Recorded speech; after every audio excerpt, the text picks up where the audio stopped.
Welcome to the Harris County Flood Control District's virtual community engagement meeting to discuss the Hughes Stormwater Detention Basin. My name is Sparkle Bell with the Flood Control District Communications team. This virtual community meeting is being offered by the Flood Control District to continue to share vital information with the community during this period when in-person public meetings have been suspended due to safety concerns from the COVID-19 pandemic. I'm joined tonight by a team of Flood Control District leadership and subject matter experts to ensure we continue to keep you up to date on these important flood mitigation projects in your community. We are glad to see the community so engaged in this project, and we look forward to sharing updates tonight. This virtual public meeting will begin with a presentation to share project updates, including the construction schedule and other important information on the Hughes Stormwater Detention Basin. The presentation will be followed by a virtual question and answer session with Flood Control District team members. Attendees will be able to submit comments and questions through the website or via phone. Any comments not addressed during tonight's Q&A session will receive a response from the Flood Control District following the public comment period. Instructions on how to participate in this virtual open house are included on the slides on this virtual meeting webpage and on the Flood Control District website. I will also share a reminder of the instructions when we reach the Q&A portion of this meeting. We will now transition to Jonathan St. Romain, Department Manager of Capital Projects South, who will share information about the district and this project. Jonathan, over to you. Thank you, Sparkle, and a special thanks to each of you for joining us tonight. In this presentation, we'll give you a brief overview of the Hughes Stormwater Detention Basin project. But before we get to the project, we want to share some information about the Flood Control District. The Harris County Flood Control District is a special purpose district. It was created by the Texas legislature in 1937 in response to devastating floods that hit the Houston area in 1929 and 1935. Flood Control District was created to serve as a local partner to leverage federal funding for flood damage reduction. Our mission has greatly expanded over 80 years with billions of dollars in infrastructure improvements in the ground. While we are a separate entity from Harris County, the Harris County Commissioners Court serves as our governing body.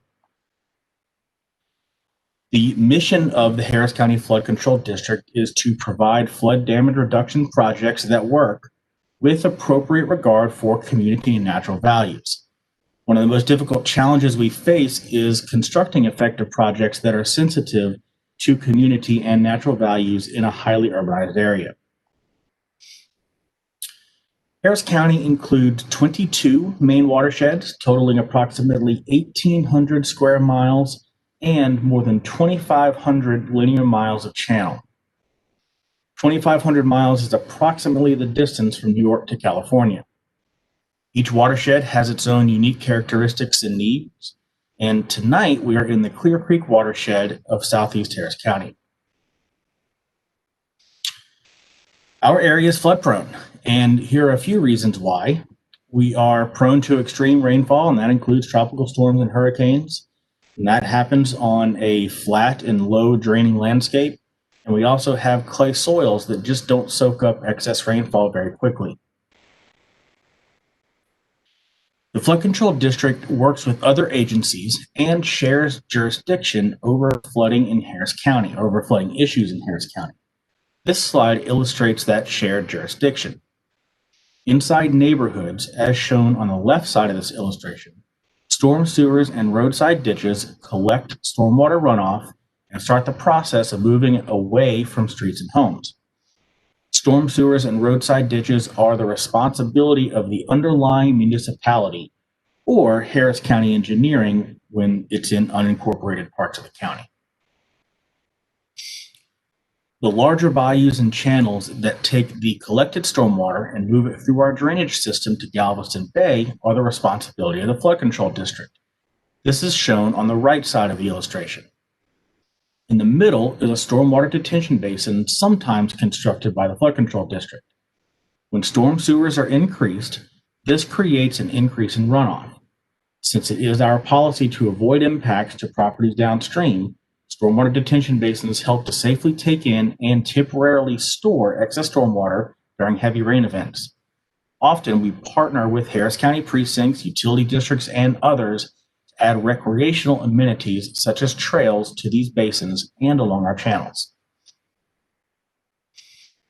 On August 25th, 2018, Harris County voters approved $2.5 billion in bonds for flood risk reduction projects. This vote followed a series of meetings across Harris County and each watershed, which resulted in a list of 181 bond projects, including more than $131 million in projects for the Clear Creek watershed. Of those 181 total bond projects, 144 have been initiated so far, including all of the Clear Creek watershed bond projects. A total of more than $680 million in partnership funding received so far stretches the 2018 bond program even further. The actual timing of individual projects will depend on a variety of factors, including environmental permitting, right-of-way acquisition, and utility relocation. Project lists and projected schedules will be updated periodically. Partnership funding is an important aspect of the 2018 bond program. This graphic illustrates the very many sources of federal, state, and local funding that the Flood Control District is working to secure for Harris County. Each agency has its own definition of eligible projects and its own requirements for local matching funding. We'll now move into the part of the program that is specifically about the Clear Creek watershed and the Hughes Stormwater Detention Basin. The Clear Creek watershed covers approximately 197 square miles and flows from west to east through Clear Lake and into Galveston Bay. Overall, there are about 154 miles of open streams in the Clear Creek watershed. Flooding occurs frequently along various reaches of the Clear Creek main channel as well as its tributaries. Storm surge does or can contribute to flooding in the far downstream end of the watershed, potentially extending all the way from Clear Lake to I-45. The Hughes Stormwater Detention Basin will be located on approximately 100 acres of undeveloped property in Harris County along the Harris County and Brazoria County line, about 1 mile southeast of Pearland Parkway at Beltway 8. Once complete, this project will hold additional stormwater volume and work as a complement to the Clear Creek federal project, which is expected to construct channel conveyance improvements along the main stem of Clear Creek in the coming years. Since channel conveyance improvements can increase the amount of flow moving through Clear Creek, this stormwater detention basin will help contain the increased flow, therefore mitigating the risk of flooding in the area. It's important to note that the benefits of this project, such as the removal of the floodplain from structures, are still under evaluation. We will have a better understanding of the full benefits, both standalone and in conjunction with the Clear Creek Federal project, as both projects continue to develop through the project lifecycle. The Hughes Stormwater Detention Basin is currently in the project development stage. During this stage, Flood Control District engineers prepare a project development or preliminary engineering report that includes project recommendations that meet flood damage reduction goals. This report includes investigations from several engineering disciplines that support the development of the project and its recommendations. That includes environmental studies, geotechnical or soils investigations, extensive boundary and topographic surveys, and hydrologic modeling that is used to show us benefits from the project. Since the Flood Control District purchased the land in 2019, no additional right-of-way is needed, so the project will move into the design phase next in early 2021. Funding has been secured for the preliminary engineering and project design stages, but the Flood Control District will have to secure funding prior to moving into the construction phase. Noted at the bottom of the graphic, throughout the life cycle of each project, the Flood Control District makes sure to consider the environment and desires of the community. As part of the project development stage, the Flood Control District began performing an alternatives analysis in March 2020. During the alternatives analysis, different configurations of the project are evaluated, and one alternative will be recommended for design and construction. With the ultimate goal to provide the most stormwater storage volume possible and using the 6 objectives on this slide, the Flood Control District is evaluating 3 alternatives for construction. 2 of our 3 alternatives include a dry bottom stormwater detention basin design, and the third one is a wet bottom stormwater detention basin design. Both dry bottom and wet bottom stormwater detention basins are designed to receive and hold above normal stormwater volumes. The water then slowly drains out of the detention basin as the water level in the adjacent channel recedes. A dry bottom stormwater detention basin will remain dry before a storm event, while a wet bottom stormwater detention basin has a permanent pool of water, which helps with aesthetics and water quality. Each alternative allows for potential partnerships with other local entities that may wish to build recreational amenities such as trails. While the Flood Control District does not build these features, we do coordinate with entities that do, so that when possible, our facilities can support dual purposes, flood risk mitigation and recreation. Before we dive into each of the alternatives, I want to quickly put into perspective the unit of measurement we use for detention basin storage for stormwater. If we captured a foot of water in a container that is the size of a football field, this would equal 1 acre foot. 1 acre foot amounts to approximately 325,850 gallons of water. The first alternative is a dry bottom stormwater detention basin. The outer green loop with the curvy shape is the proposed footprint of the basin. The straight gray lines that look like branches in the middle of the basin are pilot channels. They help ensure the bottom of the basin drains correctly and is able to be properly maintained. Labeled towards the top of the screen, you will see where Clear Creek is located. So far, we know that this alternative has the lowest construction costs at approximately $15.7 million, but also the lowest level of storage volume at 732 acre-feet of stormwater. The dark green areas you see are wetlands. As you can see labeled on the right side of the screen, which is the north side of the basin, there is a wetland area that will be excluded from the footprint of the basin. Wetlands are protected by federal law and can be expensive when project goals require them to be disturbed or removed. Due to the smaller size of this stormwater detention basin, this alternative would have the least amount of impact on existing wetlands.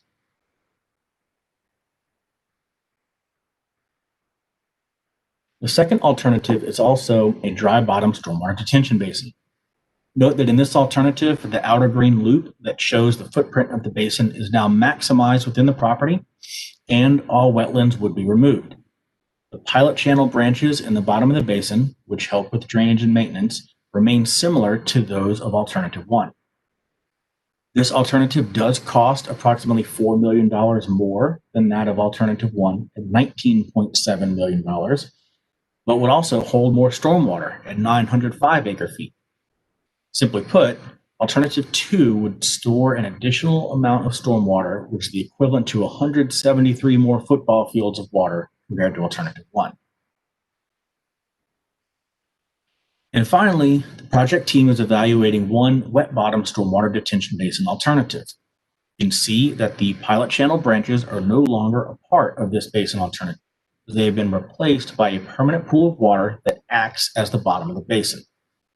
This wet bottom configuration provides water quality enhancements as well as the potential for native aquatic vegetation to be planted, which provides aesthetic value and is now common among flood control district stormwater detention basins. We know that this alternative would provide us with the highest level of storage volume, capable of holding 1,134 acre-feet of stormwater. Comparatively speaking, Alternative 3 would hold 228 more football fields of water than Alternative 2 and 402 more football fields of water than Alternative 1. Because of its size, Alternative 3 is expected to cost up to $26.7 million. Due to the site's close proximity to Hobby Airport, if this alternative is chosen, the Flood Control District will need to coordinate with the Federal Aviation Administration, or FAA, and the Houston Airport System, since waterfowl could be attracted to the permanent pool of water and it could pose a hazard to aircraft. Now let's talk about the project outlook and next steps. As mentioned earlier, the Flood Control District is working on the preliminary engineering report, which will result in the recommendation of one of the three alternatives discussed tonight. The preliminary engineering report is expected to be complete by the end of 2020, and then the project will move into final design in early 2021. Design stage is expected to last approximately 1 year. Once the project is designed and ready for construction, the Flood Control District will need to secure funding for construction. The preliminary engineering report is expected to look at a phased approach for construction. Now I want to turn the conversation back over to Sparkle to kick off the Q&A. All right. Thanks, Jonathan, for that helpful overview of this project.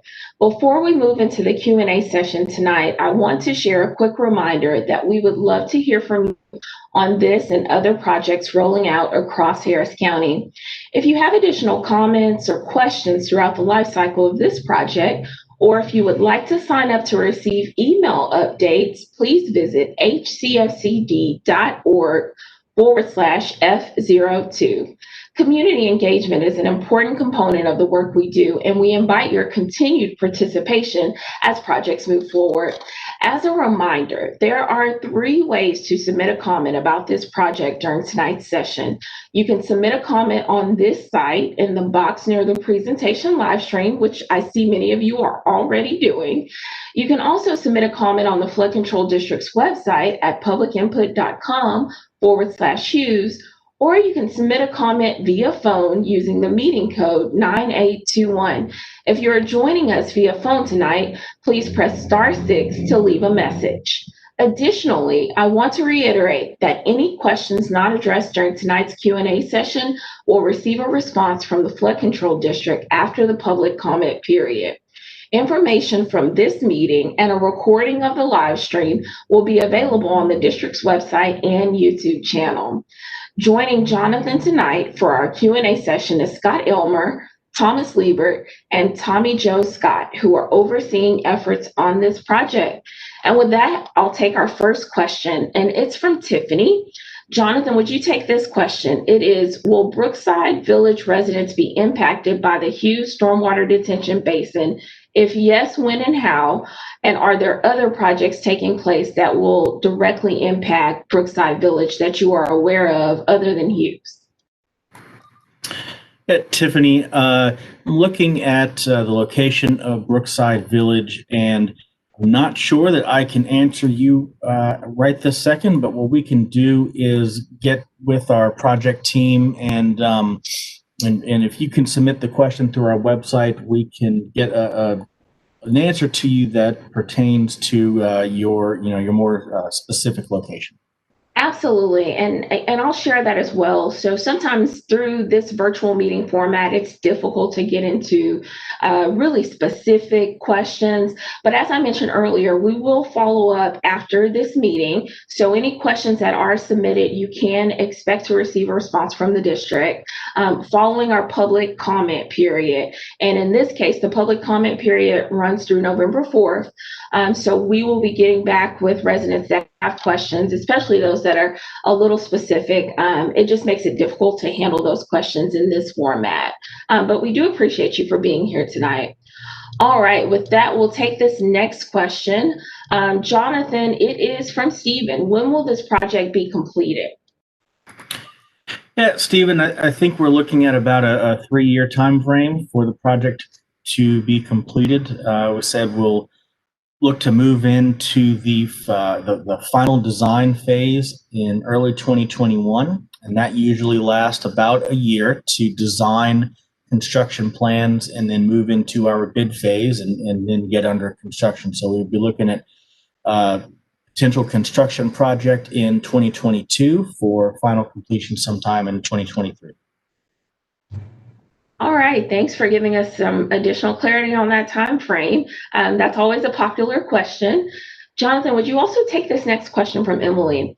When will you decide on a recommended alternative, and how do you make that call?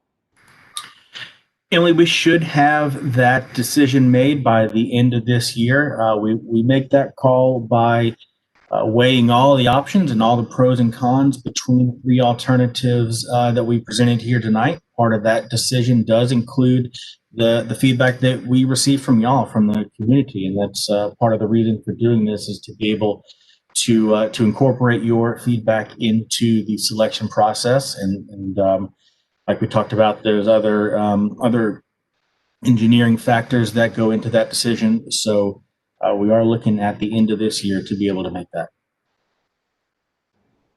All right, thank you so much. Our next question is for Tom, and it's from Michael. How much water would stay in the potential wet bottom detention basin between storm events?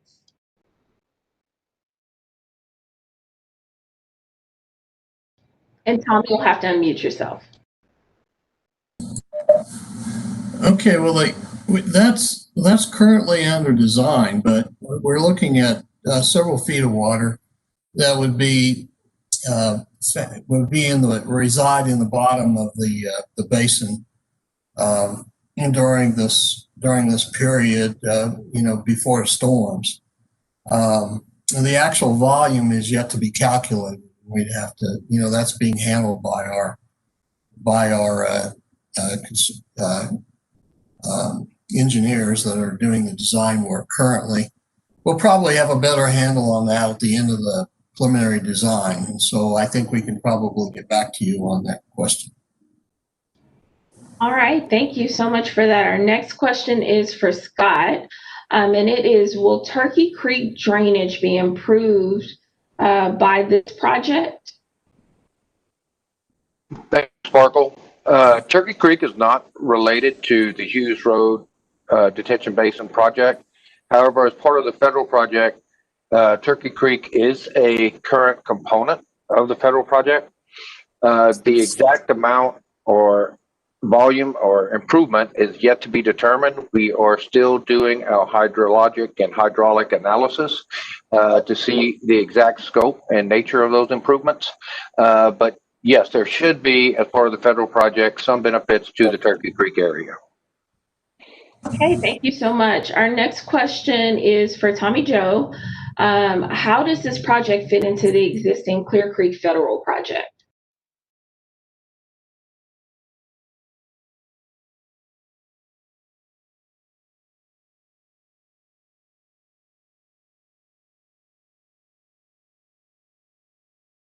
Okay, Tommy Joe, we couldn't hear you there. Let me.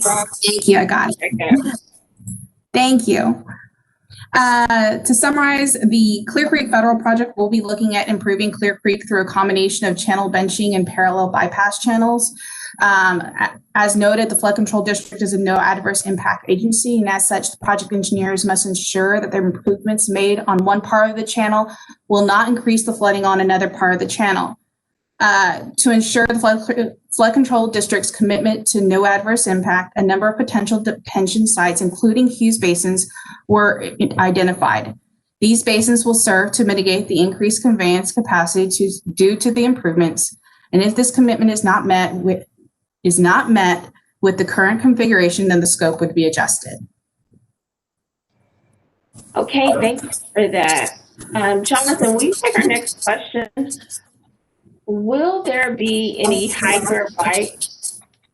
Okay, hold on a second here. All right, Jonathan, will you take our next question? Will there be any hike and bike trails along the stormwater detention basin? There could be. And like we said, the Flood Control District does not construct hike and bike trails, but we do coordinate with the entity that do construct those. And we have talked to a couple of entities in the area, Harris County Precinct 1, City of Pearland. And there is the potential for a hike and bike trail all along Clear Creek. And so We're coordinating with our partners, those folks, for making sure, or to make sure that we leave enough room for things like hike and bike trails up on the top of bank or the bank that would be between Clear Creek and the basin. Okay, thank you so much. Tom, will you take our next question? Will any roads be closed during construction? Will there be loud noises during all hours of the day? Is that an issue? Well, it's likely that we'll have construction equipment, trucks and excavation equipment that's going to be part of the project. And there will be some activity and some noise, and we're going to have to, as also part of this project, we're going to have to work on establishing routes in and out of the facility for the excavation activity. So there will be, but we'll certainly work to minimize the impact, and that's all part of our design effort and engineering effort. All right, thank you. Jonathan, will you take our next question from Phyllis? What is the difference between a wet bottom and a dry bottom stormwater detention basin? Sure. In a dry bottom stormwater detention basin, those are a little easier to kind of picture. We have a large excavation, and at the bottom of it, it'll typically be grass lined, and that low, flat, grassy area drains through small concrete pilot channels. In the case of a wet bottom detention basin, in lieu of that grassy bottom, we have a permanent pool of water. In both cases of the wet and dry detention basins, the storage volume, which is the vertical space above either that permanent pool of water or that grassy bottom, everything above there, that all drains into the channel through what we call an outfall culvert, or a culvert pipe. And so everything above that culvert pipe elevation, that's the storage volume, and that's what drains out. And everything below that outfall culvert is either hard ground, that grassy bottom, or in the case of the wet bottom basin, that permanent pool of water. And that's how that permanent pool of water is held in. Hope that helps. Okay, thank you so much. It's always good to break that down for those of us that aren't engineers.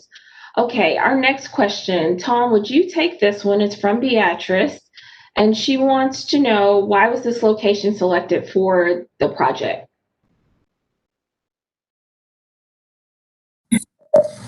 Well, this location came up as an opportunity for flood control to purchase a rather large site of 100 acres in this, and in one large purchase. And so the county and the flood control took that opportunity to purchase it, and it was, of course, on the Clear Creek channel, so it became certainly an excellent location for a stormwater basin.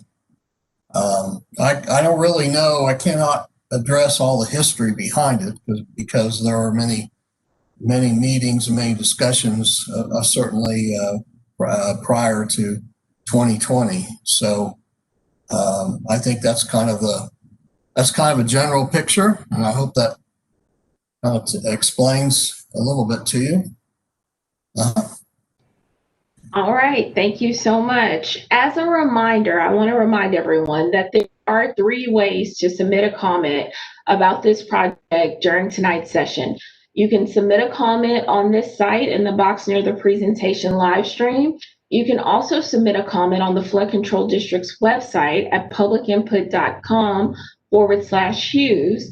Or you can submit a comment via phone at 855-925-2801 using the meeting code 9821. If you're joining us via phone tonight, please press *6 to leave a message. Any questions not addressed during tonight's Q&A session will receive a response from the Flood Control District after the public comment period. Information from this meeting and a recording of the live stream will be available. And with that, we'll jump right back into questions. And this question is from Michael. Jonathan, I'd like you to take this one. It's a little specific. Michael says he's concerned about the trees that are currently behind his project, and he hopes that some will be left along the edge of the basin. I know you can't speak to his specific situation, but can you talk about in general how trees will be handled for this project? Yeah, in general, that's to be determined. That'll be something that would be looked at in final design. Of course, when we design and construct these projects, we always get questions about trees, and we always like to keep and save as many as we possibly can, especially as they adjoin adjacent properties. So that's something that we'll have to look at and get back to you on. We're hoping that we do. Like I said, our partners, Precinct 1 and others, are definitely interested in keeping trees if and where possible, and so we'll have to take a look at that. Okay, and I've noticed that several of you have joined later, so I'd like to go back to our alternatives to make sure that everyone has a strong understanding for the proposed alternatives. And I'd like to see if Jonathan would go over our proposed alternatives once more for those of you that have joined the meeting late. Sure, I can do that. And as we look at the objectives of our alternatives analysis, as part of the project development stage, the Flood Control District began performing this alternatives analysis in March of 2020, and it was during this alternatives analysis that different configurations of the project are evaluated, and one alternative will be recommended for design and construction, with the ultimate goal to provide the most stormwater detention volume possible. And using the 6 objectives that you see on the slide, the Flood Control District is evaluating 3 alternatives for construction. 2 of these 3 alternatives include a dry bottom basin, and the third includes a wet bottom basin. Both the dry and wet bottom basins are designed to receive and hold above normal stormwater, and they both slowly drain that stormwater out into the adjacent channel as the channel as the water elevation in the channel also recedes. Like we said just a little bit earlier, the dry bottom basin remains dry after the water drains out of that dry bottom basin. It will remain dry until the next storm event. But the wet bottom basin has a permanent pool of water down at the very bottom, and that permanent pool is really aimed for both aesthetics and water quality. The wet bottom alternative or the wet bottom also provides a flat bottom, which does increase the total amount of volume that we can get. Spoke earlier about the pilot channels in a dry bottom stormwater detention basin. That dry bottom basin has to drain and has to be maintained, and the very bottom of that, while relatively flat, still has a little bit of a slope on it. In the case of the wet bottom basin, since the permanent pool of water acts as the bottom of the basin, that can stay flat, and that can actually help us increase or maximize the amount of volume that we can obtain on a given site where we put our detention basin. But each of these alternatives does allow for potential partnerships with the local entities. We talked about that just a minute ago as well. And so some of these local entities may wish to build recreational items such as trails. We, Flood Control, don't build these features, but we do coordinate with our partners that do. And so whenever possible, our facilities can support dual purposes such as flood risk mitigation as well as recreation. An acre foot of water, just to give you another little perspective, because we talk in terms of acre feet, that's about one football field with 1 foot of water on it. So when we talk about 732 acre feet, you can maybe picture in your mind a little better about 732 football fields with a foot of water on them. If we want to go through the alternatives again, this shows alternative 1, which is a dry bottom stormwater detention basin. The outer green loop that you see, the curvy outer green loop, is the proposed outer footprint of the basin.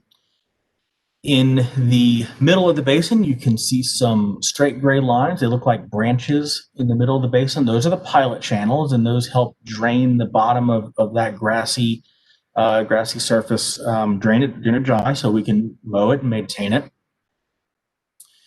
And then labeled towards the top of the screen, you can see the main channel of Clear Creek. So far, we know that this alternative has the lowest construction cost at about $15.7 million. It also has the lowest level of storage volume at 732 acre feet of stormwater. You can see on the very right side of the screen, which is the north side of the basin, that basin footprint excludes a wetland. And so this was an attempt to avoid impacting or disturbing that wetland. Wetlands are protected by federal law, and they can be very expensive when our project goals require them to be disturbed or removed. And so this basin has a smaller footprint to reduce the impact to those wetlands. Now we move to alternative 2. You can note that in this one, as compared to alternative 1, that this outer green loop shows a footprint of the basin that's now maximized within the property, and that will the pilot channels that you see in the middle of it are similar to those of alternative 1. So this alternative does impact or remove all of the wetlands that are on the property, but it also maximizes the footprint. It costs approximately $4 million more than that of alternative 1, but it also holds almost 200 acre feet or football fields of stormwater, more stormwater than that of alternative 1. Then if we move to alternative 3, we see the big blotch of blue there in the middle of the basin, and that depicts our proposed wet bottom alternative. So in lieu of the green grassy bottom and gray branch looking pilot channels that you saw in alternatives 1 and 2, now we see the blue for our permanent pool down at the bottom of this basin. And this permanent pool provides water quality enhancement, and it provides an ability for any sediment that is carried with stormwater that can settle out in the bottom, and that does not get transferred out into Clear Creek as easily, and ultimately Galveston Bay. This alternative does provide us with the highest level of storage volume, up to 1,134 acre feet of stormwater. So that's 228 more than alternative 2 and 400 more than alternative 1. And like we talked about, this wet bottom basin, because the bottom of it is flat, we're able to maximize the volume within this footprint. But because of all of this, alternative 3 does have the highest cost of the 3 alternatives at up to $26.7 million. And then we also talked about some additional coordination we may have to do because of this basin's proximity to Hobby Airport and the potential for an increase in waterfowl that could be hazardous. And so a quick look at our next steps. We are working on the preliminary engineering report now, and that will result in the recommendation of one of these 3 alternatives that we're discussing here tonight, and that will happen hopefully by the end of this year, and then we'll be able to move into the final design stage in early 2021. All right, thanks so much for that, Jonathan. It's always helpful when I notice that, several individuals join us late to be able to go back over some of those important facts. All right, now with that, we'll go right back to you, Jonathan. There's a question from Tony, and he wants to know, once an alternative is selected, will you come back to the community and let them know the specifics? We will definitely update our website to let you know what the chosen alternative will be. So I would recommend staying tuned to our website over the next couple of months, and we will put our updates there. Thank you. Okay, Tom, our next question is for you, and it's from Rudolph. Rudolph, thanks for joining us tonight. Will the wet bottom detention basin attract mosquitoes? Well, the I think there's always a possibility of mosquitoes being attracted with water, with open water. I really can't address it in any other way than to say yes, there'll be likely some insect issues. Tom, I can jump in for a second.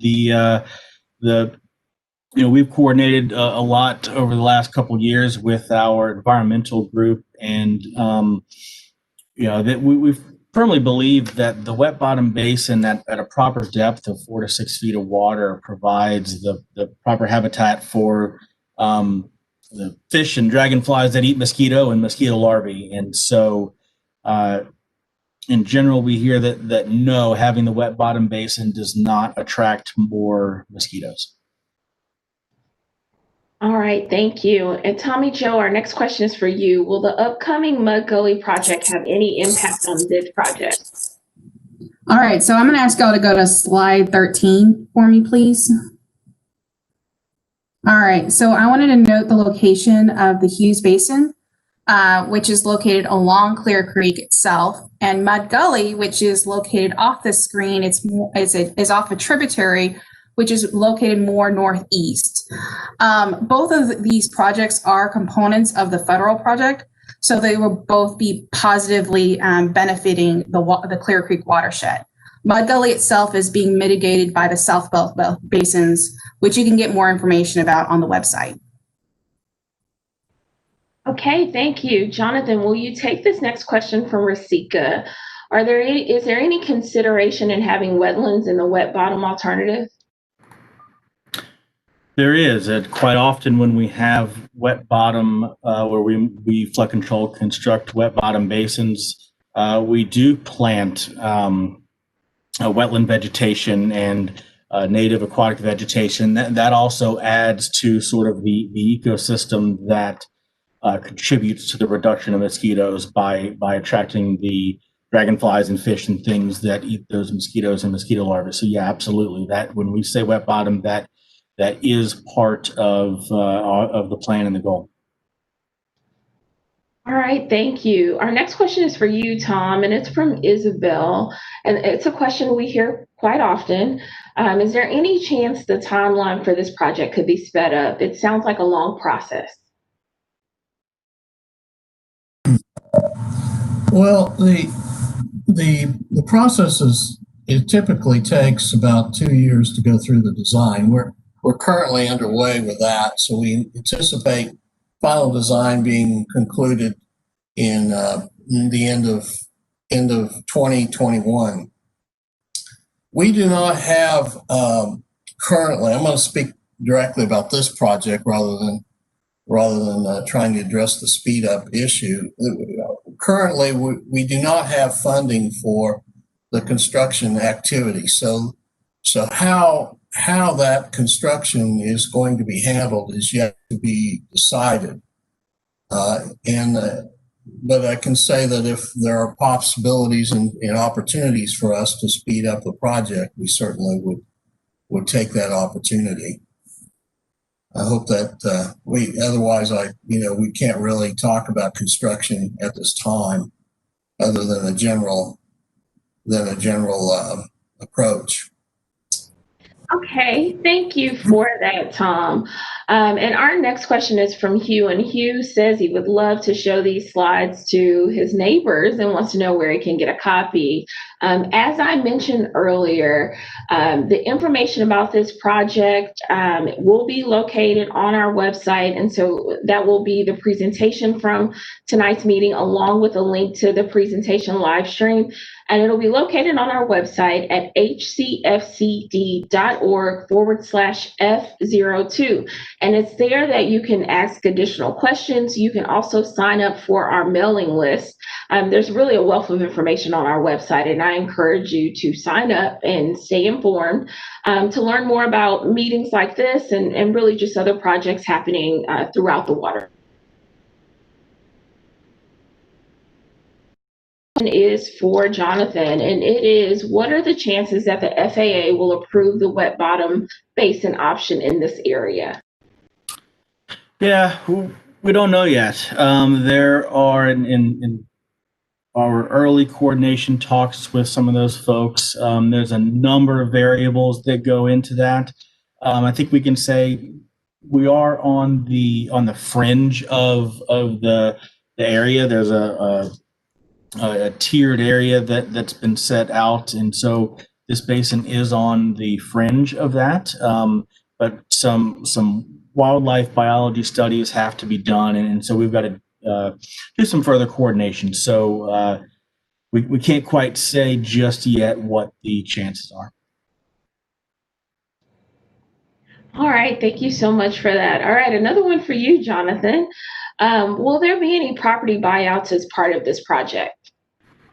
No property buyouts. The Harris County Flood Control District already owns this piece of land, and so a vital component to any project that we do is owning that land, and sometimes that acquisition can slow things down. In this particular case, that's a big hurdle that we've already jumped across. So we own this land. Tom talked about it earlier. We were able to take it or purchase it in one large chunk, and so buyout will not be a part of this. All right, thank you for providing that clarity. So our next question is, what opportunities will there be for public input on this project? So obviously tonight is one example of how you can provide your input, and we see some of you voting on proposed alternatives. We appreciate your comments and your feedback, and we encourage it. The public comment period for this meeting and this particular project runs through November 4th. So starting today with this meeting, your comments and feedback that is received through this meeting, along with all of the comments received through November 4th, will be part of the input that ultimately impacts this project. So we appreciate you for being here, and we look forward to your continued participation. All right, our next question is from David, and I'd like for you to take this, Tom. With this project being so close to El Franco Lee Park, has there been any coordination with Precinct 1 in regards to potential trails or amenities? Yes, as a matter of fact, we've just had a meeting with the Precinct 1 representatives, and of course, being in the proximity of the park, El Franco Park, we certainly are looking at, or they are, or I guess they are, and we are too, looking at opportunities for recreational uses, including trailways around, certainly around the perimeter of our basin. We don't typically have the funds or get involved with those, but we do reserve room within the basin property for the use of some recreational facilities. Indeed. And Sparkle, can I add that? I do want to note that in addition to Precinct 1, the City of Pearland and TxDOT and are all working together with Precinct 1 as an interagency coordination group to put a set of trails along the channel, and it would be connected to El Franco Lee and to the Hughes Basin. I just wanted to add up to that. All right, thank you. Tom, will you take our next question? And it is, what factors determine the design for these types of projects? Are you only going for maximum detention? There's several factors that are involved that are evaluated in the selection of the project and the alternatives. They include environmental issues, wetland issues, for example, cost, um, and other proximities and how the facilities will be used and integrated with other entities, including the channels and the community. So there are many different considerations that go into selection of the design and alternatives. And that's primarily part of the ongoing preliminary engineering activity that we are currently involved in, and which includes, of course, public notice and public input. And certainly we look forward to questions from the neighbors and the community in our design. I hope that kind of helps address some of the issues. All right, thank you. Jonathan, would you take our next question? And it's from Carolyn. Is this detention basin adjacent to the water treatment facility? So I am looking on the aerial photo, Carolyn. I don't see a water treatment facility adjacent to our basin. Well, we've got our project overview slide on there, and basin is on the east side of Clear Creek, just downstream of Pearland Parkway, and just upstream or to the west of Hughes Road. I do see a wastewater treatment plant near the corner of Hughes Road and Pearland Parkway, and that's on the south side of the creek in Brazoria County. Not sure if that's a Brazoria County mud or maybe City of Pearland. So I see a wastewater treatment plant down there, but it's not adjacent to our basin. All right, thank you so much for that. And I'll take our next question. It's from Gina, and it's one we've received recently, at least since March. Why is the Flood Control District hosting a virtual public meeting for this project instead of in person?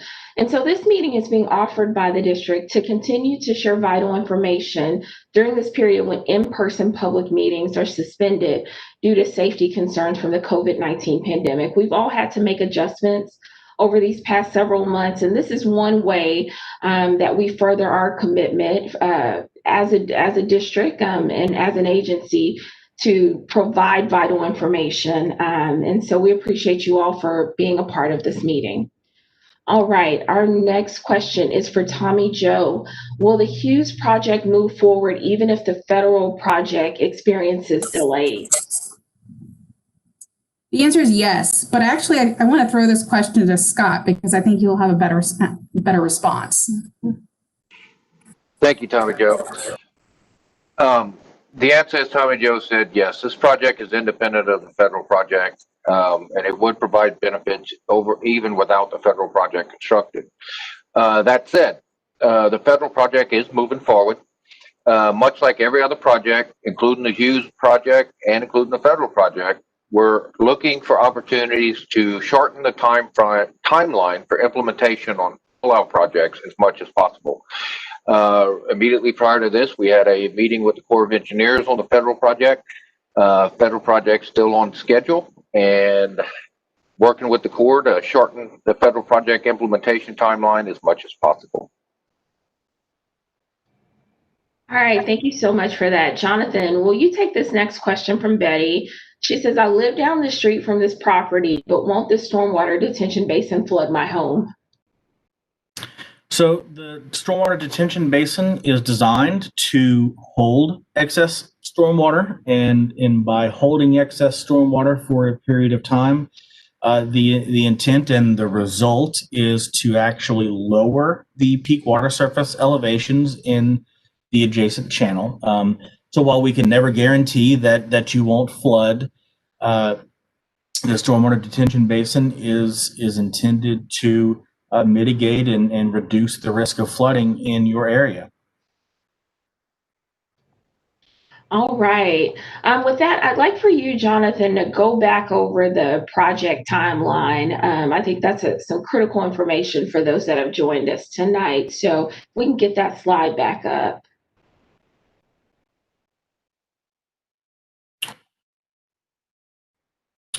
Sure. So the project life cycle, we are in the project development phase, or the preliminary engineering stage of a normal project life cycle. And if you see on this slide, the next box there in green is right-of-way acquisition. Well, since we already own this right-of-way, we are able to move straight into the design phase once this is completed, and that's expected to be in early 2021 that we're able to move into the design phase. And typically that design phase will last about a year between the design of final construction plans and then advertising for bid. And so with that projected schedule, we would look to beginning construction sometime in 2022. All right. And then I think we'll take one last question here. We're running short on time. And Scott, I'd like for you to take this one. How does the Hughes Stormwater Detention Basin project fit into the overall 2018 bond program? It fits in quite well, Sparkle. The Hughes Stormwater Detention Basin is very consistent with the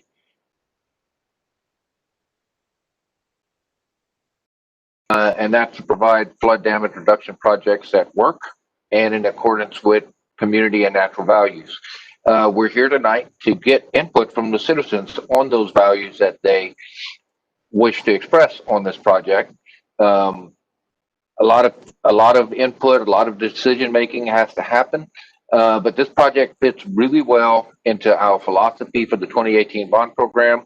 It fits really well into the overall federal project and should provide a positive benefit to our customers, the citizens of Harris County and adjacent counties. And we recognize that every day a project's not on the ground is a day our customers are at risk. And so we're going to commit that we're trying to implement these projects as quickly as possible. All right, thank you for that. It's always great to hear how these individual projects fit into the larger scope and scale of the great work that we do at the district. All right, and with that, that seems like a really good place to wrap up.